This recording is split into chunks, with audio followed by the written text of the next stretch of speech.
Well, good evening, everyone. My name is Chris Bennett. I'm a lay leader in Shining Waters region. I work with many other devoted volunteers and clergy on the Communities of Faith Commission, and I have been invited to bring some words of welcome to all of you and to and acknowledge, do a land acknowledgement and safe spaces acknowledgement. Um, as it happens, right now, I'm coming to you from Saskatoon, where I live part of the year and work. And so I want to make sure that as I acknowledge the land that I am on, which is the Treaty 6 territory. And I know that at least one of our presenters is also here in Saskatchewan on Treaty 4. But as I sort of So by way of acknowledgement, I want to offer that as we come together in this place and in places around the regions, both Shining Waters and Canadian Shield, and indeed across Canada, we acknowledge that we do so on the traditional lands of many nations, including in the regions of Shining Waters and Canadian Shield, the Anishinaabe, the Haudenosaunee, Huron-Wendat, the Assiniboine. This land continues to be the home of these and many other First Nations and Métis people who have been stewards of and cared for these lands since time before memory. Treaties to share the land and its resources, like the Dish with One Spoon covenants made in the Toronto area between First Nations and early settlers and the Crown, were part of the history of our time here in this place. I myself am joining you, as I said, from the land of Treaty 6, one of the numbered treaties negotiated between Canada and the First Nations of Cree, Lakota, Dakota, and Assiniboine nations of the prairies that encompasses much of Saskatchewan, the middle of Saskatchewan and Alberta, and Treaty 4 covers sort of the southern part of Saskatchewan and Alberta. We're inheritors of this legacy of treaties, and indeed we are all treaty people. Canada hasn't lived up to the letter and spirit of these and some of the other later treaties. That said, as I reflect on the fact that in the 10 years since the TRC Truth and Reconciliation Commission brought the calls to action, one of which was to start acknowledging the land on which the land we share, I see with some satisfaction that changes have happened, that here where I am in Alberta and Saskatchewan, there have been assertions of provincial sovereignty, and watching the response of chiefs in both Alberta and Saskatchewan, watching the response of some of the people to some of those assertions, and recognizing that these treaties indeed have meaning now. We're being reminded with sort of an assertiveness that I don't think we may have seen in the years before the TRC, and certainly with the support from some of the settler community. The work of our church in our generation, I think, should be to continue to acknowledge that we remain treaty people, to continue to build understanding and reconciliation with our Indigenous siblings, with a hope that all of this will lead to perhaps a redress of some of the current and historic harms done, and perhaps achieving the right relationship that for which we all yearn. So along with acknowledging the land, I'd like to affirm that together we are creating a safe space for our deliberations, that we are guided by the Spirit. It is a space that is going to, and a conversations that we're going to have here that are marked by good faith, candor, collaboration, and intention. We are all here to speak and listen to the diversity of voices that make up the richness of God's world. With that, I hand it to Nancy, right? Thank you, Cam. My name is Nancy Ferguson. I'm currently the chair of Canadian Shield Regional Council, and it's my pleasure to welcome everyone from both sister regions together for this special town hall meeting, and we're thrilled at the response.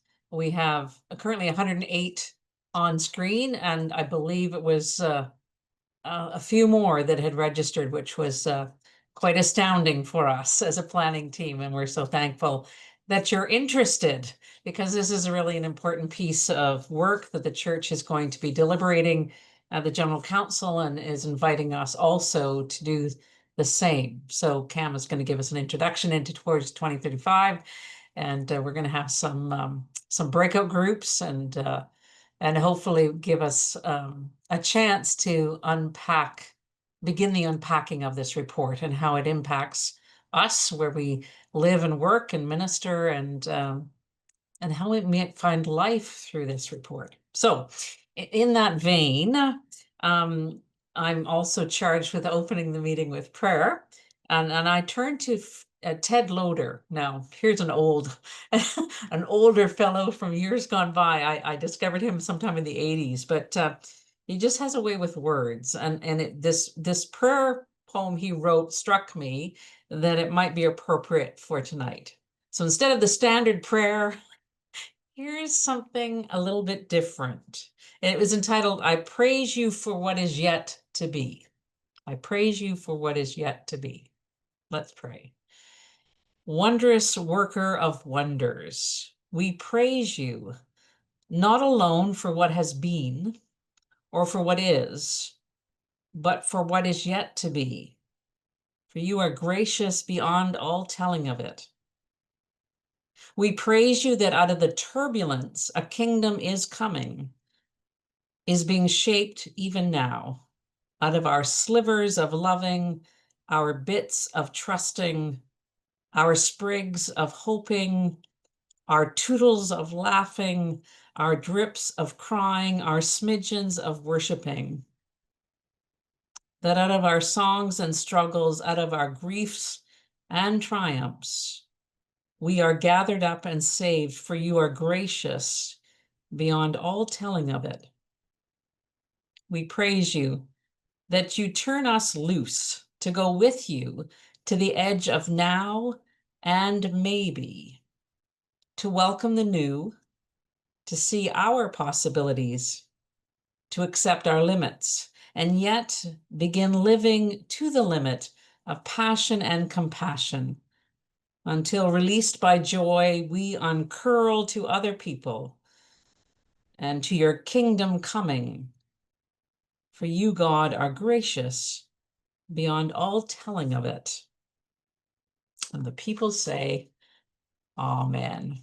Amen. May God be with us this night. Peter. Good evening, everybody. I'm Peter Hartman, Executive Minister for the Canadian Shield Regional Council and Shining Waters Regional Council. It's a real pleasure to join with all of you tonight on a warm summer evening. What a joy to come together to think about our church today, tomorrow, and the next 5 and 10 years. Both our communities of faith, our commissions, our regional council, our regional council executives, and the United Church of Canada have all been thinking about our future as a church, especially as we mark the 100th anniversary of the United Church of Canada. And so we are so grateful to have with us Cam Fraser tonight. Cam didn't imagine himself in a denominational role, yet here he is on the screen tonight and working for the United Church of Canada. Since the summer of 2023, serving as the Director of Growth and Ministry Development within the General Council office, a role he engages remotely from his home in the Cathedral neighborhood of Regina, Saskatchewan, and as mentioned, Treaty 4. And the homeland of the Métis. He came to this role after 14 years of congregational ministry, first in Milton, Ontario, and then in Regina, which included church planting, fresh expressions, community outreach, public witness, and job sharing within 2 United Church summer camps.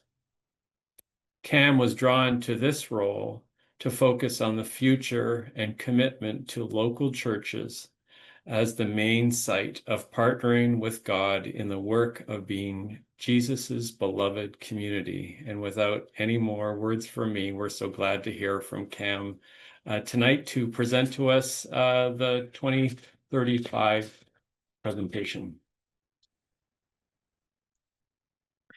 Well, thanks, Peter, and thanks to Chris and to Nancy for your opening words, and to all the organizers who have made this possible. I'm really grateful to have been invited to be with you this evening. So every Thursday at noon Eastern Time, which is currently 2 p.m. in Saskatchewan, where we do not change our clocks for daylight savings time.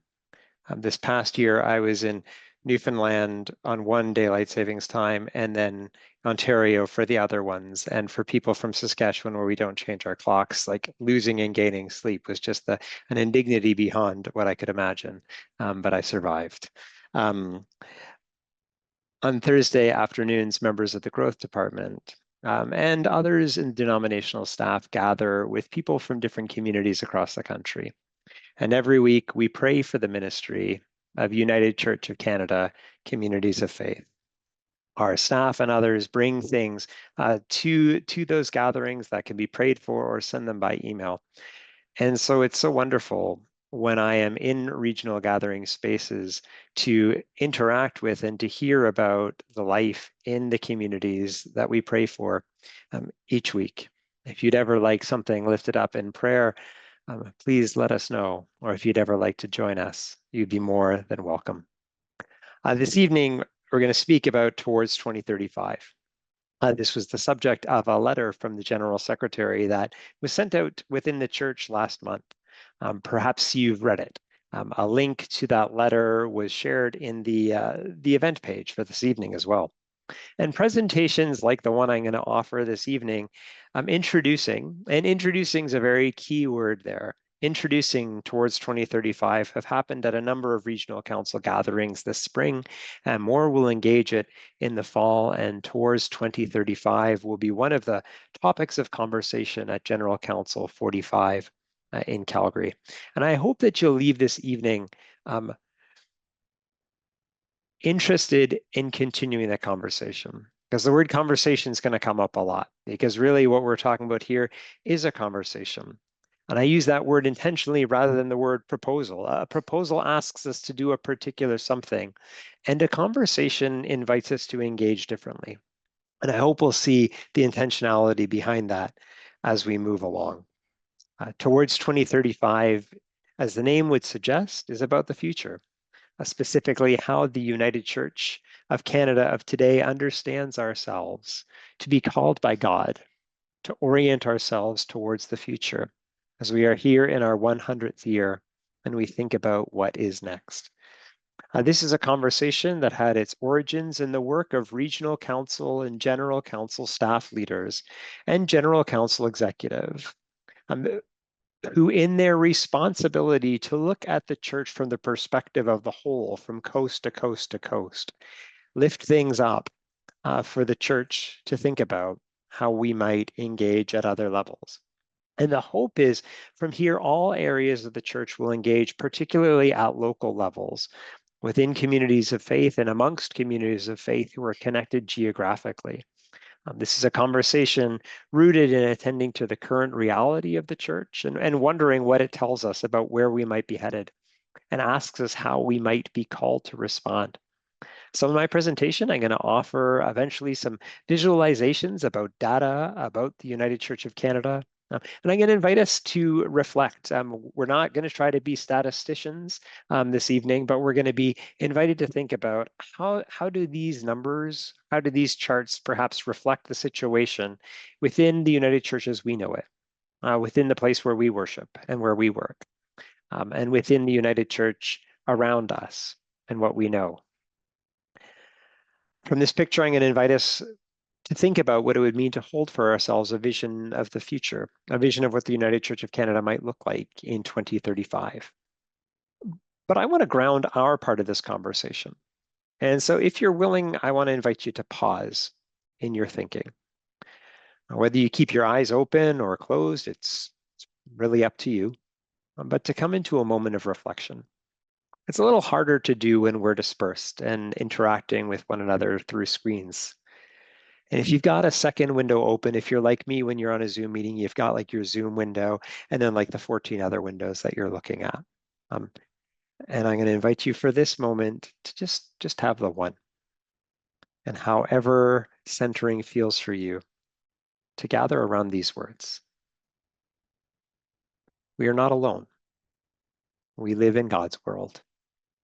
We believe in God who has created and is creating, who has come in Jesus, the Word made flesh, to reconcile and make new, who works in us and others by the Spirit. We trust in God. We are called to be the church, celebrate God's presence, to live with respect in creation, to love and serve others, to seek justice and resist evil, to proclaim Jesus crucified and risen, our judge and our hope. In life, in death, in life beyond death, God is with us. We are not alone. Thanks be to God. And just amongst yourself, or if there's more than one person in the room, I'm going to invite us to think for a moment. Because I wonder in your life, where in the past few days, or maybe a few more, have you felt a sense that you are not alone? That God is with you? If we were all together, I might invite us to turn to the person sitting next to us or on either side and to share it. But we are where we are. And if you'd like to put something in the chat about that, you're welcome to, just a word or two. We're not going to lift them up. We're not going to read them. It's really an opportunity for you to put words to that and for the rest of us to think about how God has been present to us collectively. And as you think about that, a second question. As you read these words of what we declare to be true when we say that we are called to be the church, to embody this presence that God is with us, that we are not alone, I want to invite you to think about the place where you call home. Your neighborhood, your town, your city, the grid road upon which you are located. Where does that possibility, the possibility that God is with us, that we live in a world inhabited by God, where does that need to be known? In the place you live, the place you love, the place you work and worship. And I wonder how that message brings you hope. In this moment that we find ourselves of interlocking economic and ecological crises, what does it mean that we are called to be the church in such a moment as this? And I like to when we've been talking about Towards 2035, and I've had the opportunity to do so, I like us to think about these things so that we remind ourselves what we are talking about when we get to numbers, when we get to descriptions. Trying to shift. There we go. Marie McDonald is a podcaster and a coach, and she says this about visions and goals, that they give our brain something to look for in the world. She suggests that human beings have evolved to identify threats and be aware of danger, and she acknowledges that it's hard out there, and that our brains are always looking for data to make sense of it all. And for many, right now, being within the church feels hard, and for many, it is hard.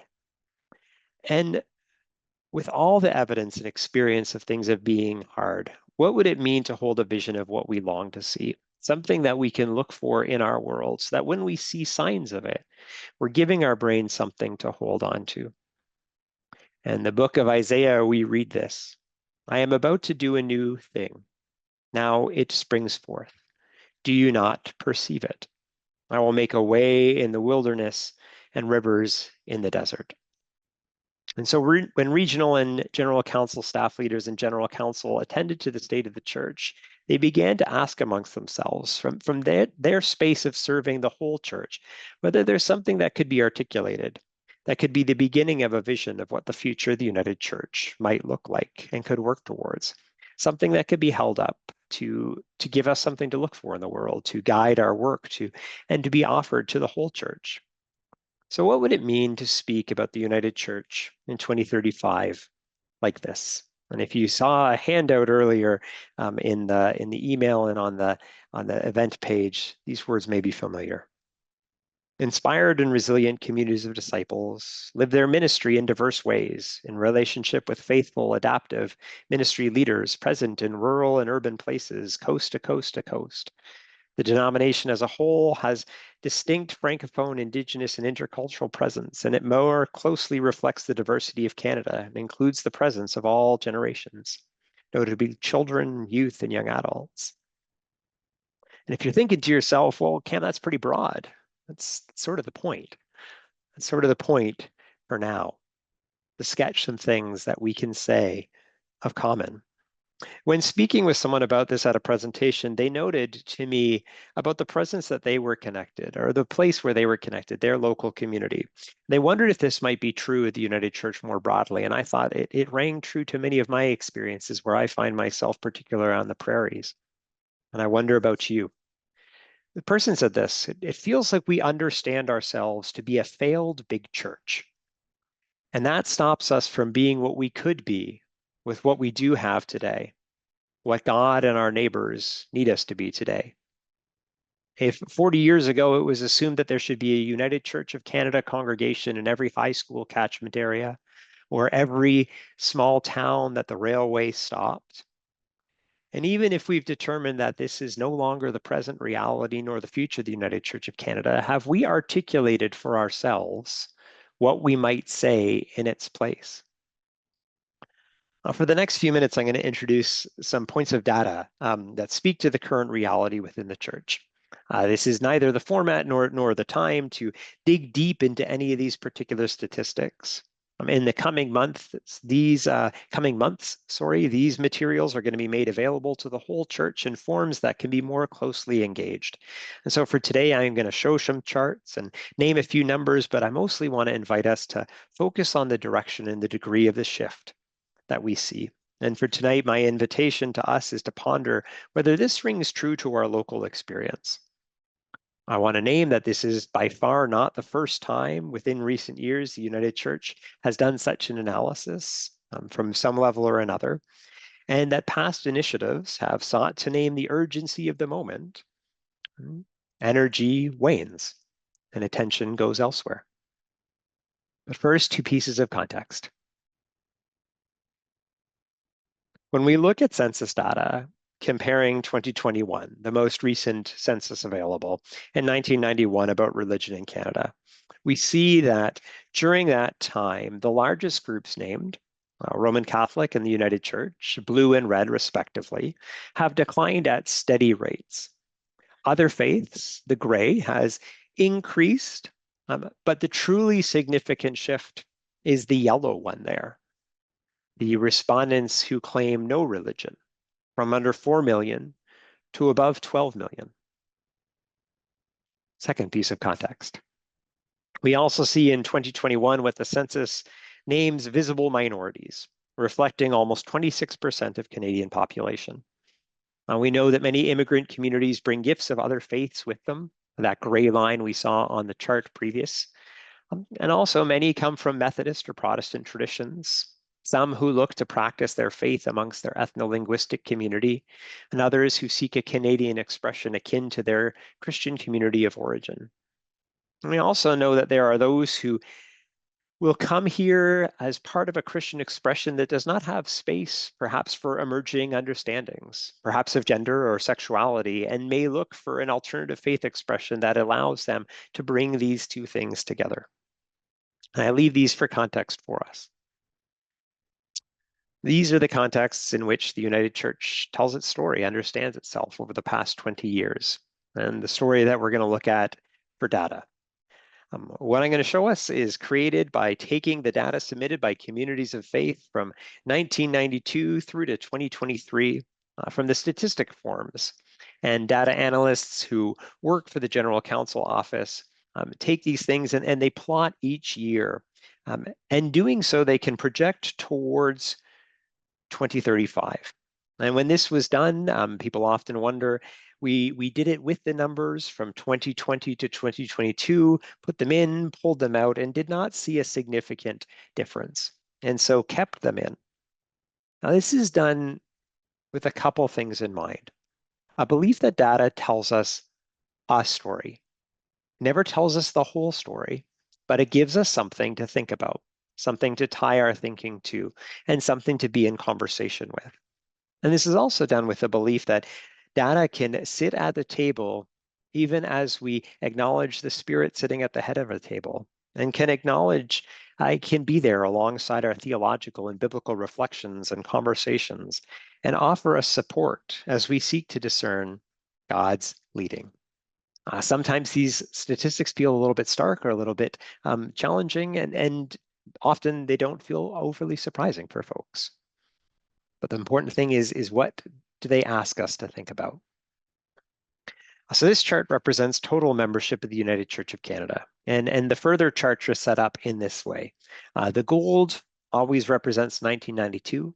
The blue represents 2023. And then the red is based on tracking those numbers and projecting ahead to 2035. A projection is not a prediction. Projection is a statistical projection of what something would look like if a current trend continued. The gold 1992 represents about over 760,000 members. The blue in 2023, around 320,000. And based on those numbers, a projection for 2035 might be 111,000 members of the United Church of Canada. Remembering that materials are going to be created to look at this more closely in your own context. For now, I want us to just focus on the shift, the direction these charts are going, and the degree of the shift that they are happening. And I wonder, as you think about your own context, does this reflect your experience? Does it reflect the experience of the United Church as you know it in the broader area that you're from? Now, this direction is mirrored in the following slides, and so I'm going to move from one to the other reasonably quickly. We're not necessarily going to pause to analyze, because hopefully we're going to paint ourselves a picture to react to and respond to. As we think about identifiable givers, Sunday morning worship attendance, and participants in Sunday school, we see a very similar direction and degree, with Sunday school attendance perhaps being the most dramatic. And the points we've looked at, none of these tell the whole story, but they are the things that we track. And so they are the things that we can use to be in conversation. Data can tell us something, and what we do with that is the question. The final chart I want to show is the number of pastoral charges. And I want to invite you to notice how it shows the same direction, but a very different degree. In gold, in 1992, just under 2,500 pastoral charges. In blue, 2023, 1,976 pastoral charges. Drastically different degree of shift from the previous. And with those numbers, statistical projections would indicate that this moderate degree of shifting would continue, because statistical projections are just that. It's just math. It's not trying to account for anything else.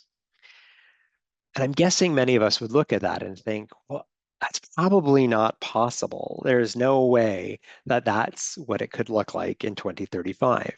And the assumption is you're probably right. And that doesn't mean that the chart is useless or wrong. In fact, that's data doing what data is supposed to do. The decrease in individual participation, either nationally, regionally, or at the level of pastoral charge, simply hasn't been accompanied to the same degree by a decrease of the overall number of pastoral charges. There's been a decrease, but not to the same degree. And one of the things that means is that there's almost something we could call like a hollowing out that's experienced all over. Rather than some places remaining static over a 20-year period while others have shifted dramatically, the shift is sort of being experienced throughout, with obviously some exceptions. And I invited us to pay attention to two things that I think are of great importance when we think about the future. First, that the experience of lack or the feeling of a threat could become more normative than not. Now, we don't have time to unpack, but I think we know intuitively the negative effect on our well-being and the decision-making when we find ourselves at a heightened state of threat. Whoops. The second is this. If within the coming 10 years, we might anticipate something of a pivot point in which the numbers around the individual catch up to the collective, which I mean we could see a significant drop in that red line. We could then see significant swaths of the country with no United Church presence. And many can probably already name where that is happening within your regions. And there's so many examples elsewhere. But the data would suggest that there's the possibility that this could become much more pronounced. And now I want to invite us to pause and to think to ourselves, from these other numbers, is this surprising? Is it about what we expect? And what do these last numbers, the potential implication, make us think about? If we understand ourselves to be a church called to be present coast to coast to coast in both rural and urban areas, what could it mean if we find ourselves suddenly without a presence over large areas of the country? And what will that look like? I also want to acknowledge that these are more than just numbers, that what these numbers represent have often been borne out in the lives of people on this call, in the lives of people that you love, in discouraged volunteers, in people worried about the future. And to recognize that exhaustion, that feeling, that weight is very, very real. And that we can hold gratitude for those people who have sought to hold the church amidst such a time. We can lament the challenge and the disappointment and the exhaustion. And I want us to go back to where we started, to the call to be the church, to embodying a presence that God is with us and that we are not alone. And to think about the particular ways that we understand the United Church of Canada as being called to witness to the risen one who is in our midst. And when we thought for ourselves about why that witness matters to the place where we call home, what would it mean if that presence was no longer there? If that witness was no longer there? I think at the core of this is not a feeling that, well, gee whiz, we once had more franchises than Tim Hortons, and we may no longer have more franchises than Tim Hortons, and we're kind of a little bit embarrassed about that, and we wish it weren't so. But instead, born out of a conviction that we have been called by God to be in our neighborhoods, our towns, our roads in particular ways.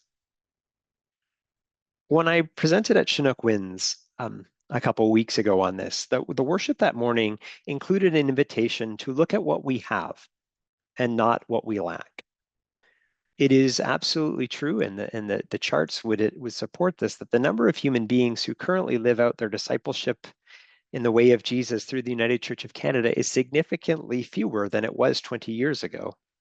And so that makes supporting the structures and the visions of 20 years ago more and more increasingly challenging. But when looked at in and of itself, the number of people who live out their discipleship of Jesus within the United Church of Canada is actually an amazing number of people.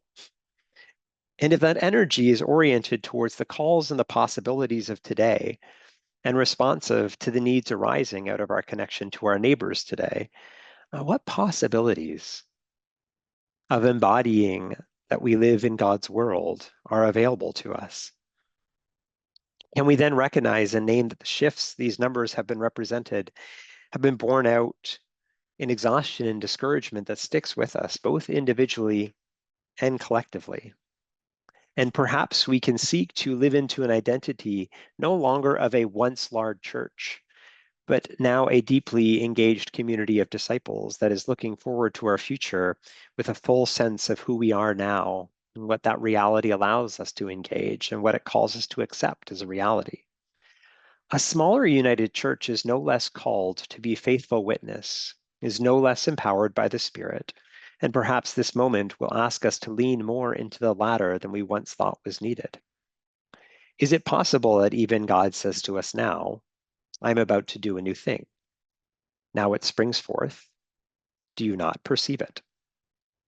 From the same years in which we collected the data that I've already shared, we can see that while the United Church as a whole is declining, some United Churches are growing.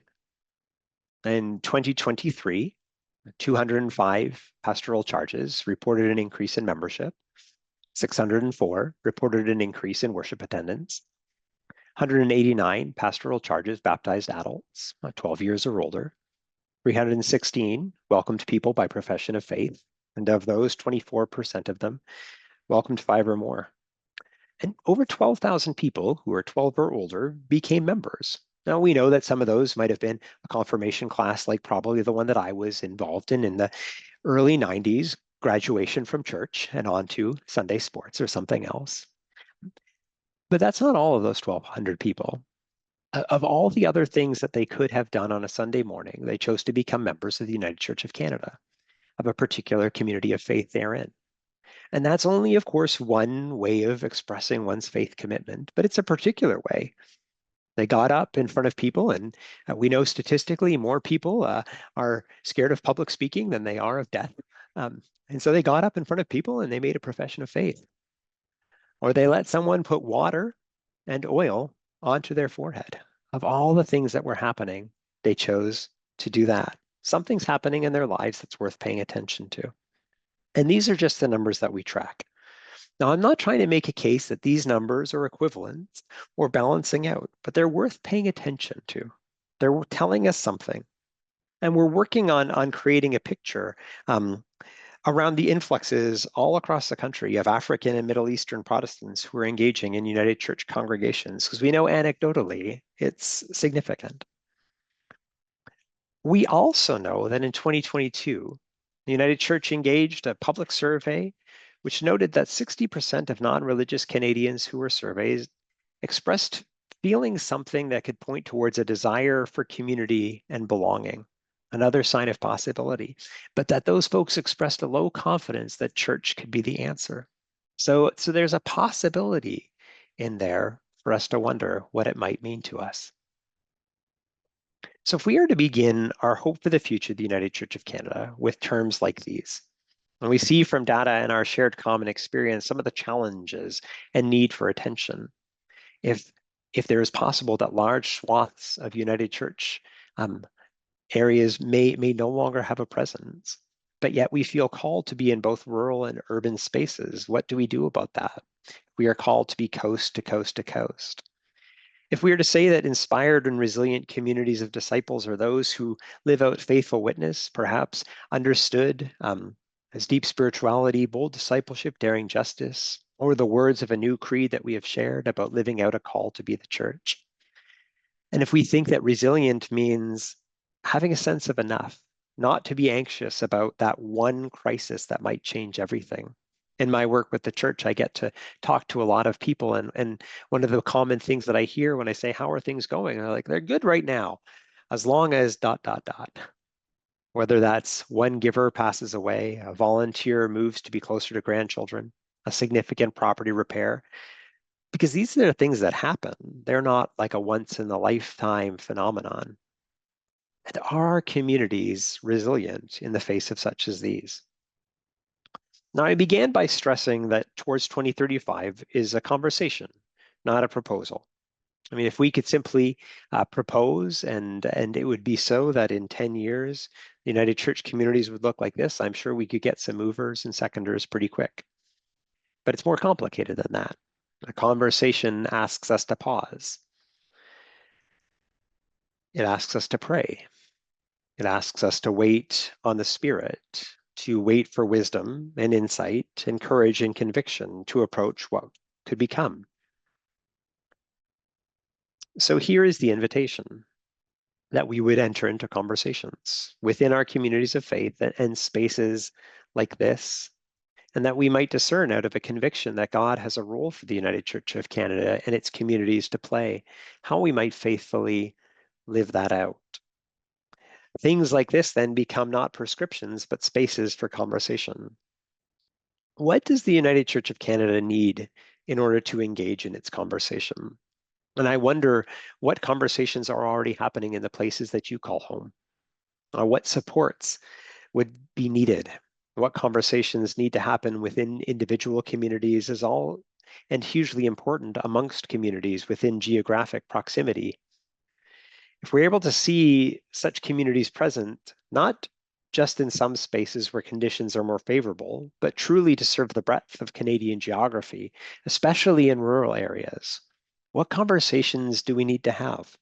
And what new things might God be leading us towards? As we think about diversity and ensuring the presence of all generation, what creative thinking needs to happen to respond to what we perceive in this movement of the Spirit? I wouldn't be true to my role within the growth department without lifting up a call to strengthen our invitation, to learn how to share our faith and build communities with our neighbors, to tell the story that we carry in ways that speak to our neighbors. The stats around the rise in the no religion on that yellow line don't tell the whole story. We know that people are looking for places of belonging, places of meaning making, places to tell their stories and to hear the stories of others. And people are experiencing this moment of multiple crises in our world and asking what can hold them close in the midst of that.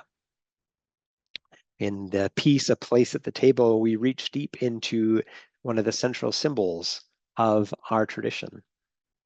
As we say in a song of faith, carrying a vision of creation healed and restored, we welcome all in the name of Jesus to a table where none shall go hungry, where we gather as Christ's guests and friends.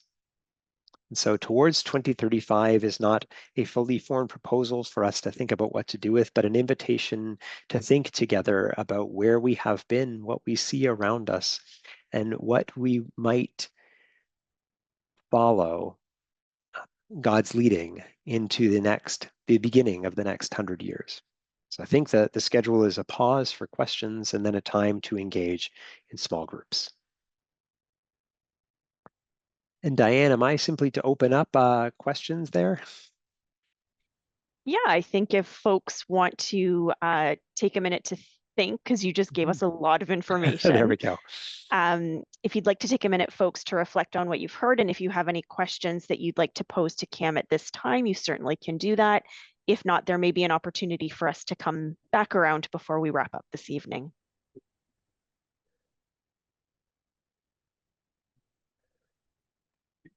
To ask a question, can we just talk or do you want a flag? Well, Michael, hear you me? started, so why don't you go ahead and, Yeah, and okay. put your question out there. Well, it's a reflection on your data, how you've shown attendance, membership have ramped down severely, and the pastoral charges are not quite as steep, not near as steep, which leads to what's the average in each pastoral charge. And I didn't really get the first numbers and it was too late, but there's got to be an optimum number where my own church, let's say we get 40 on a Sunday, it cannot support a full-time or even a half-time minister, not with the building expenses and everything. And yet, if there was more amalgamations, then the pastoral charge numbers would drop, but at least there might be more energy in the congregation. That's not really a question, but I think you probably think that along the same lines. Yeah, thank you for that. I mean, I think that the invitation of Towards 2035 is to ask how are we called to be present in both urban and rural areas and across the swath of the country. And what you've lifted up is precisely one of the reasons why something like that is not prescribed in this, because it's different contextually. And that part of the invitation is for folks to engage around these topics, to start naming what that could look like. And here, the goal is not to stem the flow of any of these things, but to ask how can we be faithful to the call we believe God has for us in the midst of these experiences that we have within ourselves and the world that we find ourselves. So thanks, Michael. I see Chris and Stephen. Thanks for this information, Cam. I really appreciate it. It is eye-opening. A bit of context that I'm curious about is, and would be curious as we unpack when we're looking at each of the regions, is whether the trend to less church attendance and fewer or more pastoral charges closing down, when that matches what's going on in the larger society, look, the communities in which those pastoral charges are situated, right? What I worry about for us is that there are many areas of Canada where there's a lot of growth in the community, and yet but the United Church is still declining. You know, there's and is that, should I treat that differently from those areas where, you know, I have to say, unfortunately, I'm out here in Saskatchewan, there are a lot of towns that have shrunk very small, and you know, so it doesn't surprise me terribly that there is smaller, you know, less church attendance. But it's if I'm in Saskatoon here where the population is growing, should I be seeing less church attendance? Should I be alarmed by that? And I don't know whether you were able to like sort of pick any of that out in the work that you did. I mean, I think you're exactly pointing to it's questions like that that I think we are called to pay attention to. My colleague within the growth department and former moderator, very Reverend Jordan Cantwell, spoke that, you know, the reality of the rural church within the United Church of Canada is the reality of rural Canada. That the statistics that we see within rural churches is matched in most of our rural spaces. And yes, certainly where I call home in Saskatchewan, I mean, outside of the two centers that the two of us find ourselves in, this is much of the space. And I know vast parts of the geography served by your regional councils similarly are in situations that are the same. Yeah, thanks for that reflection, Chris. I think those are precisely the sorts of things that are worth paying attention. Stephen.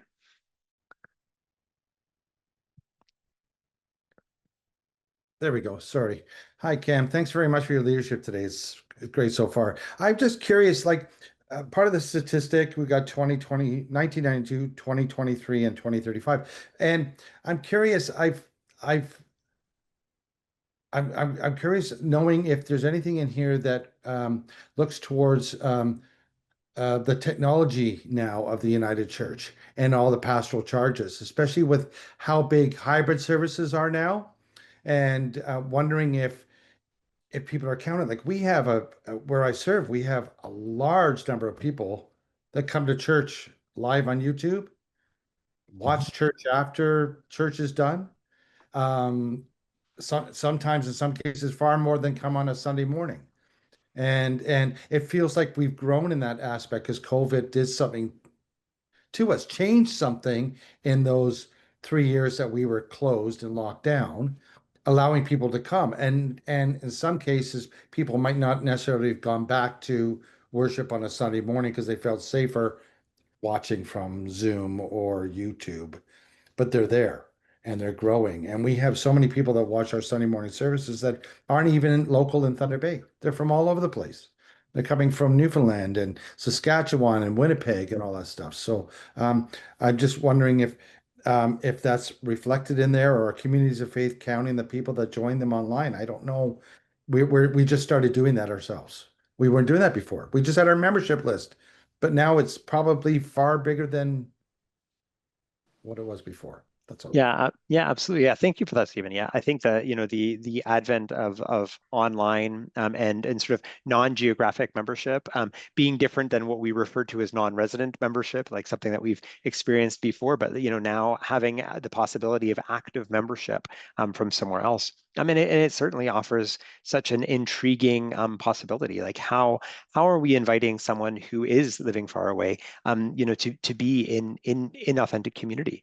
How are they then exercising their call to discipleship that they are hearing about in one space in the place that they call home? And the possibilities that this unfolds and the possibilities for pan-geographic or non-geographic partnership for people being in good relationships one place to another. Chris began us by rooting us in the particularities of the land that we find ourselves. And so how do we hold that conviction when we do so in a digital space? And I think these are all really interesting questions. The worship data that we have there continues to aggregate online and in-person worship together insofar as those who are filling out the statistics forms do so. Okay. So yeah, thank you for I that. think it would really help rural communities too. I mean, some of them don't have that technology even today, and I know we're trying, and some of them are probably really missing church because they can't access it. Absolutely. Yeah, thank you so much. So we have Isaac and Hewitt and George and Sarah and William, Stephen and Bill. At which point, maybe before we go to the next one, maybe I'll ask our facilitators, do we want to take a few more minutes of questions before going to small groups, or should we kind of aggregate some of the questions and address afterwards? Diane, I look to you for your fabulous leadership. Gosh, no pressure, Cam. Why don't we aim to address one or two more questions as time allows, and after that, questions that we've not been able to address, folks are quite welcome to put them in the chat, and as the evening wears on, we will attempt to address them there. So we'll go to Isaac and Hewitt and George, Sarah, Bill, and I think it was William and Stephen. If you want to put yours in the chat, while folks are in breakout groups, I could have some answers prepared for those if they are for me, and then we can see what we get to at the end. Isaac, mon ami, bonjour, ça va bien? Oui, très bien, merci beaucoup. Bonjour à tout le monde. So I just want to thank you for the presentation because it's very inspiring. And what you present is, for me, is a kind of a new way, new looks of the United Church. Because when I was admitted, it was different. And what you present is in line with the theme of the General Council, dreams and vision. So it's at the same time a dream, but at the same time a vision. And here in the United Church, with my eye from outside, just trying to work with those who are with all people who are already on the field. You see, there is a kind of revival, and the word revival is not very common in the United Church because people will say, oh, this is not our line. But what we are trying to do now is a kind of revival. And for this vision, the United Church has all the material to use and then to become the presence of God where it is. So for me, I would like just to encourage and say, how can we bring people to consider themselves as a presence of God? Because when you present, you see the number of people are declining, but God gives a space as those pastoral churches and so on to mark His presence there, and the presence is not only building but are people inside. And in the United Church, so I try to discuss with people. Some people agree totally that there is a change, and the United Church is to become a growing church. and others are saying no, we are declining. No. So we are these two trends. I try to meet in the United Church. How can we, as those who are convinced that the church is to grow, not only in number, but in terms of presence of God, how can we work together and follow that line to attain this 2035 vision? Thank you very much, Isaac. Merci beaucoup. Peter sent me the article from the Sudbury News about the wonderful gathering that y'all had this past weekend, and I got to see some videos as well. I was so moved and so excited to see the livelihood. Yeah, truly, we are holding multiple truths together within ourselves. I think of.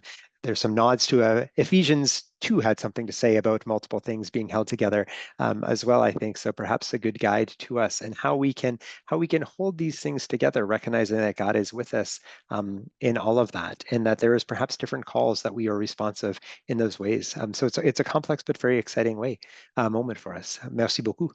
We'll go to Hewitt, and then we'll, as was suggested, we will move into breakout rooms. Hello, Hewitt. Thanks, Cam. I appreciate the invitation to join the conversation toward 2035.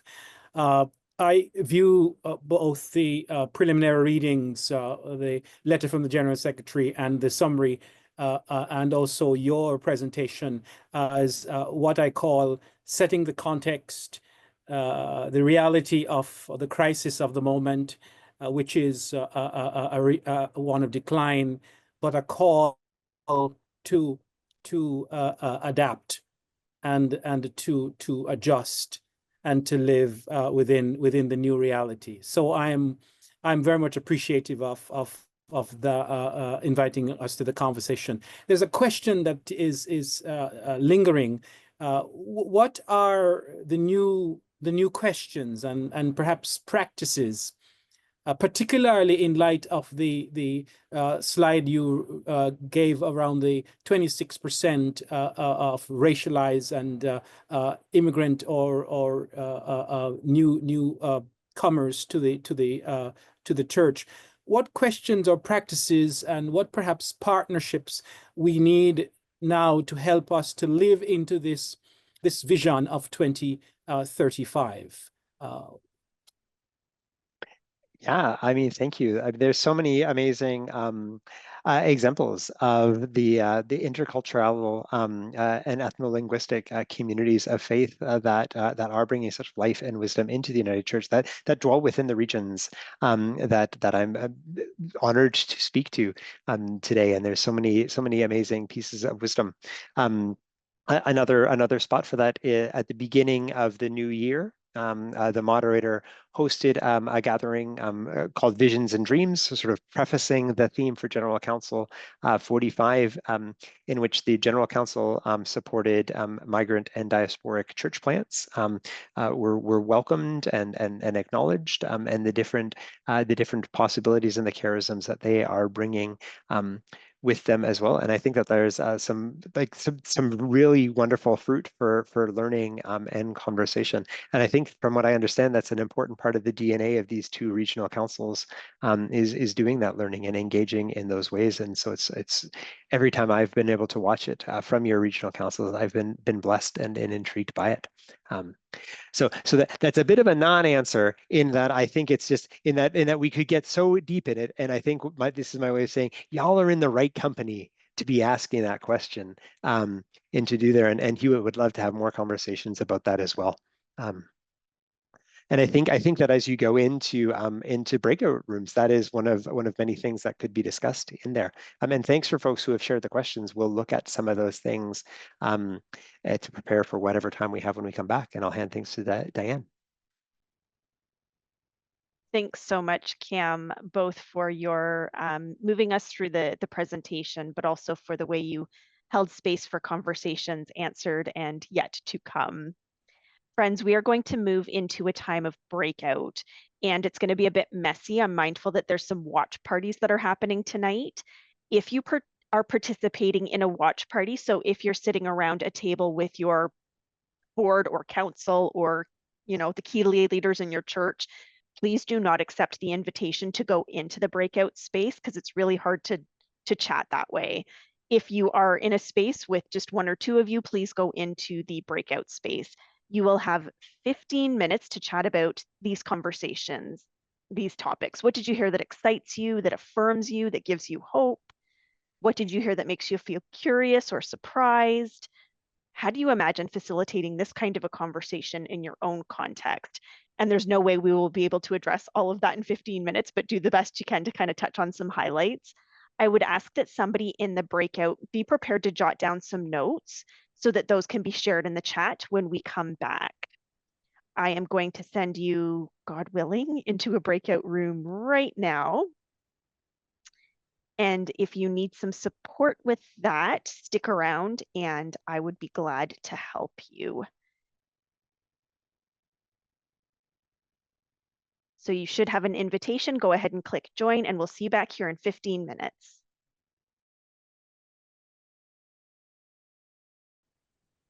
I think all the rooms are closed, so welcome back. And we hope that that was a good opportunity for conversation about some of what we heard from Cam.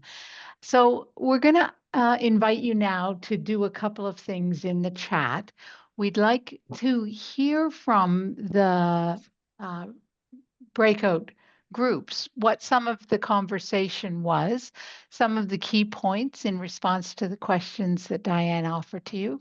And if you would like to post that information in the chat for us, we're going to collate that and make it available to the group as a whole so that we'll get a sense of some of the responses to the material. We're also inviting you to post any additional questions into the chat. We got a number of them before the breakout rooms, but the conversation in the room might have generated some additional questions. So if you want to post those in the chat as well. And again, we're going to gather all of those up and provide responses to the questions, and that information will also be posted on the websites of both regional councils. And there'll be space on the website as you continue to reflect on the material. If additional questions bubble up, you can post those onto the websites as well. So we'll make this an ongoing and interactive conversation. And as you're posting, while you were in your breakout rooms, we did look through the questions and wanted to take a moment to respond to a couple of them. Cam has posted in the chat in response to a question from Sarah Law, but I'm going to invite Peter Hartmans to unmute, and Peter's going to respond to a question from George Isaacs. So George's question was, just so you don't have to scroll through the chat to find it, is the average age in my congregation is over 70 years old. In 10 years, given life expectancy, we will no longer be a viable church. We need to take action now. Let's not wait until 2035 to do something. And I think that's a feeling that a lot of folks have across the church. Thank you, Isaac, for your question. I think that's certainly conversations that are happening at our regional executive. We've been taking time to roll up our sleeves and imagine where we want to be in 5 years, where we want to be in 10 years, rather than just looking at raw statistics or trends, to sort of imagine where we want to be as a church. And I know the commissions, the Communities of Faith commissions, but our other commissions, along with the General Council office, are all working on imagining where we want to be in 10 years. So the essence of towards 2035 is to reimagine the narrative, to look at we've seen the statistics. We know the trends, we know the experience in many of our communities of faith. A lot of them are different. We do have some communities of faith that are growing, but others are struggling. And our hope is to reverse the trend, both as communities of faith, as region, and as United Church of Canada. And I think, one example is, although I don't want to experience this again, the pandemic, there were churches that told me that they struggled with having live streaming for months, years, trying to get live streaming going. And within a week, folks figured it out, or 2 weeks. And eventually, after a couple of months of struggling with the pandemic, a lot of churches were experimenting with live streaming. So in some senses, we have, as church, as United Church, have examples of pivoting quickly when we need to. So the hope of 2035, as Cam said, is to begin a conversation, not just a conversation, but to take action. And that's part of the reason why the United Church of Canada has created the growth department, and why a good chunk of time at General Council is going to focus on where we would like to see the church in 2035. And to be specific, we asked our General Council commissioners to come tonight to listen to the conversation, so that as they discuss our church as commissioners, your representatives, they will be able to facilitate a conversation and plant seeds. So as we enter fall, that we as both Canadian Shield Regional Council and Shining Waters Regional Councils can have our own conversation as regions about where we'd like to see ourselves in 10 years, and both at the congregational level, the regional level, the commission level, and the executive level, with an effort to take action now. So over to you, Jody. Thanks, Peter. So please continue to post in the chat for us so that we can gather all of this information up. And thanks for, it's clear from what I've been reading that there's been some really rich conversation in the breakout rooms. So what a great way to embody what Toward 2035 is supposed to be, a conversation. I'm going to pass it over to Lori.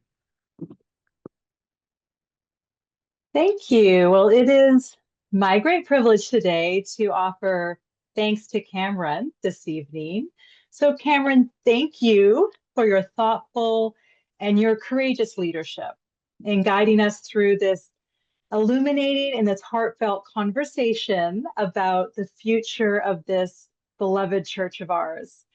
You held space for both the grief of how things are and also the hope of what things might be.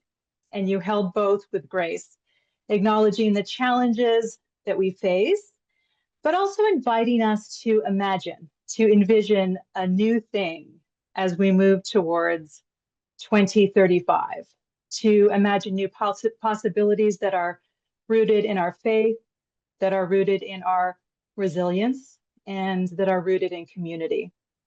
These conversations, we all know we've had them, they're not easy, but your steady presence and your skill at facilitating has helped us to engage with this data, with these numbers, with honesty and openness about the potential impacts and the opportunities that exist in each of our own contexts within our own communities of faith. Your leadership has reminded us that even in these great times of uncertainty, we are never without direction or purpose. We are not alone. We live in God's world, and God works in us and others by the Spirit. So thank you for helping us hold on to what matters most, and for reminding us that hope is not passive. Hope is something that we practice together. So in this, I'm reminded of all those parables that Jesus offers of the kingdom, where he spoke of small beginnings, the small amount of leaven that produces the bounty of bread, the tiny mustard seed that grows into a great shrub, the few seeds that land on good soil and produce an abundant harvest. So they remind us to trust in new beginnings and to trust that when we see these signs of new things that God is doing among us, that with our hard work, with our faithfulness, that God indeed will give us growth. And so on behalf of this gathering, Cameron, I extend to you our heartfelt gratitude and thanks for your leadership today. Thank you.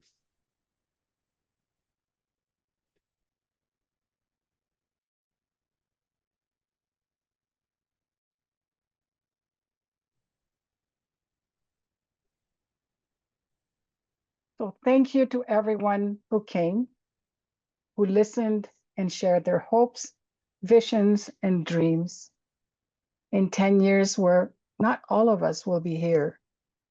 Thank you to Cam, and thank you for all the staff that made this happen. After saying all that was said, after hearing all these words, we now close in prayer. In all this, we return to speak about our good news. Speak about the person who lost their eyes, but now can see. The person who lost their ears, who can now hear the music. The person who lost their tongue, who can now sing. And the person who lost their limbs, who now can dance. For our God is great and merciful, whose support to us is robust and solid. In every generation, we feel this mercy as the proud in their superiority are dispersed. The mighty are cast down from their empires as the lowly are lifted from their oppression. They are decolonized. The hungry are filled with good things, and the rich are sent away empty. This is the gospel that we preach. May God make up for years of plague, the great calamities of devastation, plagues savage, plagues deadly, fierce plagues, plagues of doom, that great plague invasion that God sent our way. May you eat your fill of good food. May you be full of praises to our God, the God who has set you back on your heels in wonder. Never again will God's people be derided. You'll know without question that God is in the thick of your life, that God, yes, your God, the one and only real God, never again will God's people be unloved. So we continue to root ourselves in deep spirituality, bold discipleship, and daring justice, even as we pray. God, push us into what is ahead, knowing that we are loved. Amen.